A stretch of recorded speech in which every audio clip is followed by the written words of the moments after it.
बिस्मिल्लाहिर्रहमानिर्रहीम। अस्सलाम वालेकुम दोस्तों, 23 जून 2025 इस्लामाबाद फ्रूट मंडी से जी आप लोगों की खिदमत में हाज़िर है अदनान मायार।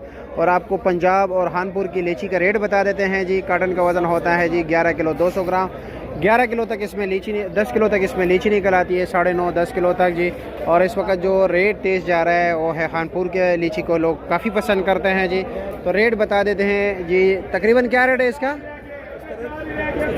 6,000 रुपया जी। अच्छा जी, ये 6,000 रुपये रेट चला रहे जी। और वो इसकी जो है ना माशाल्लाह रंग पे जो है ना ज़्यादा डिपेंड करता है। लेकिन ये कुछ लोग कहते हैं कि जी इसको कलर दिया जाता है। नहीं भाई, ये कुदरती कलर हैं। कलर वो लोग देते होंगे जो एक कार्टन बेचता होगा। यहाँ पर जी हज़ारों कार्टन बिकते हैं, तो किस किस को कलर देंगे। वैसे आज तो बोली में सबसे टॉप क्लास क्या रेट बिके?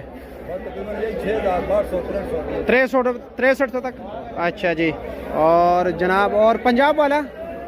पंजाब और नहीं, पंजाब का क्या वो कम रेट है ना? नहीं, वो कम हो गया है, नहीं कम है, कम आ रहा है ना। लेकिन 4500 4000 इस रेट पे। चलो जी, ठीक हो गया, शुक्रिया।